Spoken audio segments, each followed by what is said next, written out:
सत्ता का अपना एक गुरूर होता है, एक ऐसी खुमारी जो बड़े से बड़े नेता को यह यकीन दिला देती है कि जनता उनकी मुट्ठी में है। पर जब जनता अपना हिसाब बराबर करने पर आती है तो ना नारे काम आते हैं और ना ही पुराने वादे। 4 मई 2026 यह दिन भारतीय राजनीतिक इतिहास में हमेशा के लिए दर्ज हो गया।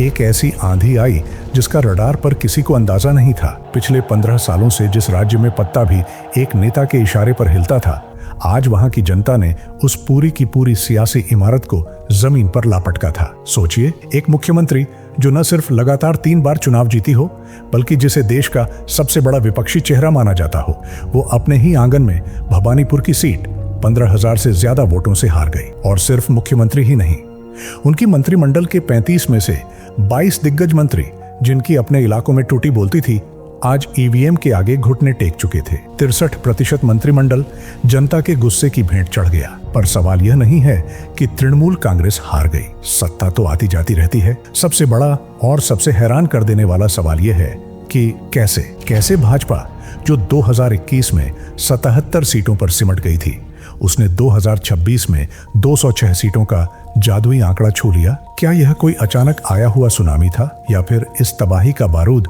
पिछले 5 सालों से बंगाल के गांव, कस्बों और सरकारी दफ्तरों में इकट्ठा किया जा रहा था? आज हम उस अजेय किले के गिरने की पूरी कहानी डिकोड करेंगे। हम आपको बताएंगे कि कैसे एक छोटी सी चिंगारी ने उस अहंकार और भ्रष्टाचार के महल को जलाकर राख कर दिया जिसे तृणमूल कांग्रेस अपना सबसे बड़ा बचाव समझती थी। कहानी की शुरुआत होती है उस तबके से जिसे हमेशा ग्रांटेड लिया जाता है, मध्य वर्ग, और उसमें भी सबसे खास राज्य सरकार के कर्मचारी। बंगाल में पिछले कई सालों से एक आग सुलग रही थी और इस आग का नाम था महंगाई भत्ता। आप और हम जानते हैं कि महंगाई किस रफ्तार से बढ़ रही है। केंद्र के कर्मचारियों और दूसरे राज्यों के कर्मचारियों को समय पर उनका हक मिल रहा था, लेकिन बंगाल के लाखों सरकारी कर्मचारी और शिक्षक पिछले 1 दशक से अपने हक के लिए भीख मांग रहे थे। जब उन्होंने आवाज उठाई तो उन्हें क्या मिला? अपमान, लाठीचार्ज, निलंबन। सरकार का नजरिया साफ था, तुम लोग कितना भी शोर मचा लो, हमें फर्क नहीं पड़ता, क्योंकि हमारा वोट बैंक तो ग्रामीण बंगाल में सेट है। सत्ता के नशे में अंधी हो चुकी सरकार यह भूल गई कि ये सरकारी कर्मचारी सिर्फ क्लर्क या मास्टर नहीं है, ये चुनाव की रीढ़ की हड्डी होते हैं। यही लोग मतदान केंद्र संभालते हैं, यही लोग गांव-गांव में राय बनाते हैं। जब आप एक बाप का हक छीनकर उसे उसके बच्चों की नजरों में छोटा करते हैं, तो वो सड़कों पर पत्थर नहीं फेंकता, वो चुप हो जाता है। और लोकतंत्र में खामोशी सबसे खतरनाक हथियार है। इन कर्मचारियों ने शोर मचाना बंद कर दिया और तय किया कि अब जो भी लड़ाई होगी वो सड़क पर नहीं, ईवीएम के बटन पर होगी। और ठीक इसी वक्त इस खामोश गुस्से को पढ़ लिया एक ऐसे शख्स ने जिसे चुनावी शतरंज का मास्टर माना जाता है, अमित शाह।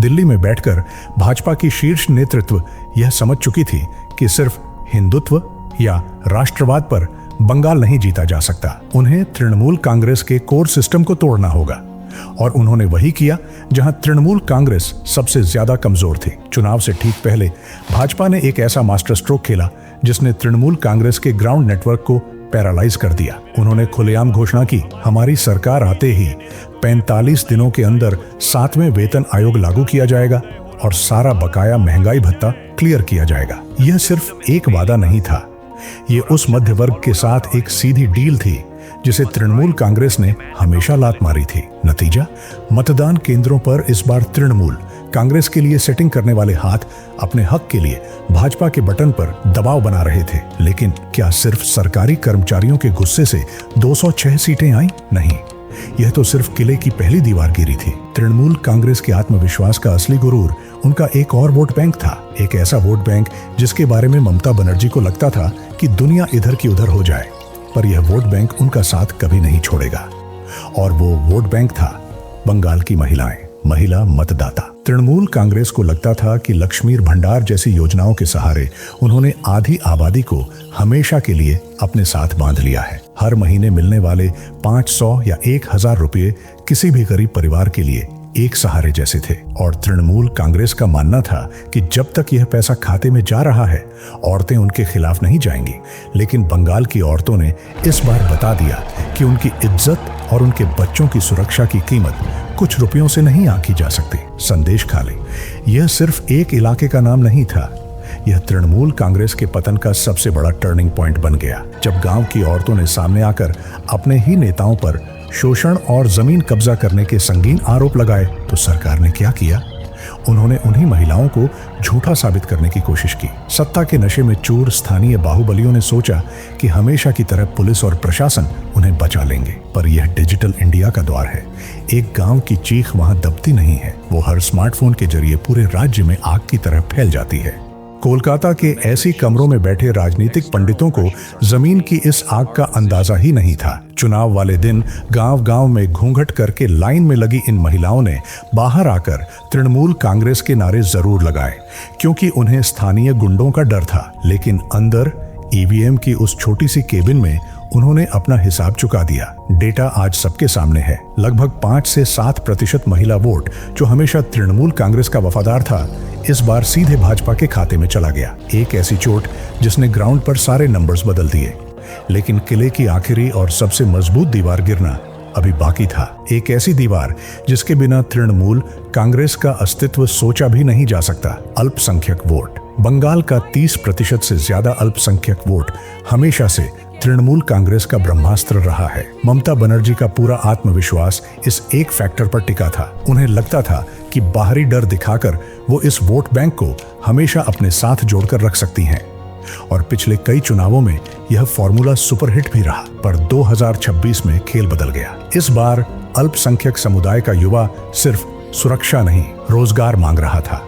वो देख रहा था कि टोलाबाजी यानी वसूली और भ्रष्टाचार के चक्कर में उनके इलाकों में कोई फैक्ट्री, कोई उद्योग नहीं आ रही। और इस बदलाव को सबसे पहले पकड़ा आईएसएफ और वाम कांग्रेस के गठबंधन ने। उन्होंने जमीन पर जाकर सीधा सवाल पूछा, कब तक डर के साए में वोट देते रहोगे? तुम्हारे बच्चों की नौकरी कहाँ है? तृणमूल कांग्रेस के शीर्ष नेताओं ने इस विभाजन को रोकने की पूरी कोशिश की। उन्होंने रैलियों में बार बार कहा कि वोट बंटने मत देना, पर अब देर हो चुकी थी। मुर्शिदाबाद, मालदा और उत्तर दिनाजपुर जैसे अल्पसंख्यक बहुल जिलों में वोट बुरी तरह बंट गया। वोट तृणमूल कांग्रेस और कांग्रेस वाम के बीच बंटा और उस विभाजन के बीच से भाजपा अपना रास्ता निकाल ले गई। हिंदू एकीकरण पहले से मजबूत था और अब अल्पसंख्यक वोट बंटा हुआ था। भाजपा के उम्मीदवारों ने आसानी से वो सीटें निकाल ली जो कल तक उनके लिए असंभव मानी जाती थीं, और इस तबाही को अंतिम अंजाम तक पहुंचाया तृणमूल कांग्रेस के अपने ही स्थानीय नेताओं ने। आंतरिक गुटबाजी,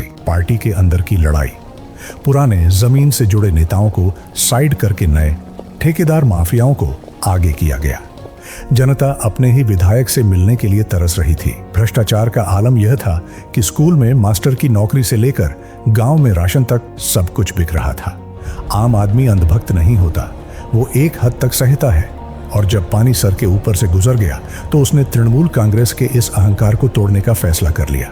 सरकारी कर्मचारियों का गुस्सा, महिलाओं की बगावत, अल्पसंख्यक वोट का बंटवारा और पार्टी के अंदर का भ्रष्टाचार, इन चारों आगों ने मिलकर एक ऐसा ज्वालामुखी बनाया जिसमें तृणमूल कांग्रेस का 15 साल पुराना किला जलकर खाक हो गया। पर अब जब धूल बैठ चुकी है और आंकड़े साफ हैं, नतीजे इस राज्य के लिए सिर्फ एक नया मुख्यमंत्री नहीं लाए हैं। जब 4 मई 2026 का सूरज ढला तो उसने सिर्फ एक पार्टी के 15 साल पुराने शासन का अंत नहीं किया, उसने भारत की राजनीति में एक नया अध्याय खोल दिया। 206 सीटें, यह सिर्फ एक आंकड़ा नहीं है, यह उस आम बंगाली मतदाता का आक्रोश है जिसने साबित कर दिया कि जब वो अपना हिसाब बराबर करने पर आता है तो बड़े से बड़े राजनीतिक पंडित की मति फेल हो जाती है। पर क्या खेल सच में खत्म हो गया है या यह किसी नए खेल की शुरुआत है? भाजपा ने बंगाल का किला तो फतह कर लिया, लेकिन नए मुख्यमंत्री की कुर्सी कांटों से भरी है। बंगाल की जनता ने उन्हें यह ठंपिंग बहुमत किसी अंधभक्ति में नहीं दिया है, उन्होंने यह जनादेश उम्मीद में दिया है। सरकारी कर्मचारी अपने महंगाई भत्ते के लिए दिन गिन रहे हैं, युवा फैक्ट्रियों और निजी नौकरियों की तरफ देख रहा है, और महिलाएं एक ऐसा कानून व्यवस्था चाहती हैं जहां रात को 12 बजे भी वो बिना किसी डर के सड़क पर निकल सके। अगर यह सरकार भी इन उम्मीदों पर खरी नहीं उतरी तो बंगाल की जनता ईवीएम पर दोबारा बटन दबाने में वक्त नहीं लगाएगी। लेकिन इस पूरे चुनाव का सबसे बड़ा प्रभाव सिर्फ कोलकाता तक सीमित नहीं रहेगा, इसकी गूंज दिल्ली की गलियारों तक सुनाई दे रही है। 2029 के लोकसभा चुनावों के लिए विपक्ष ने अपना सबसे मजबूत स्तंभ खो दिया है। ममता बनर्जी की हार ने राष्ट्रीय राजनीति का पूरा समीकरण बदल कर रख दिया है। जिस किले से दिल्ली फतह करने के ख्वाब देखे जा रहे थे, आज वो किला ही ढेर हो चुका है। सत्ता में बैठे हर नेता को आज बंगाल के नतीजे अपने आईने के सामने रख लेने चाहिए। क्योंकि लोकतंत्र में न तो कोई सत्ता स्थायी होती है और न ही कोई चेहरा अजेय होता है। आप सिस्टम खरीद सकते हैं, आप मीडिया को चुप करा सकते हैं, आप रैलियों में भीड़ जुटा सकते हैं, लेकिन याद रखिए, जब एक आम आदमी ईवीएम के सामने उस छोटे से बंद कमरे में अकेला खड़ा होता है तो सबसे बड़ा बादशाह वही होता है। और इस बार बादशाह ने अपना फैसला सुना दिया है।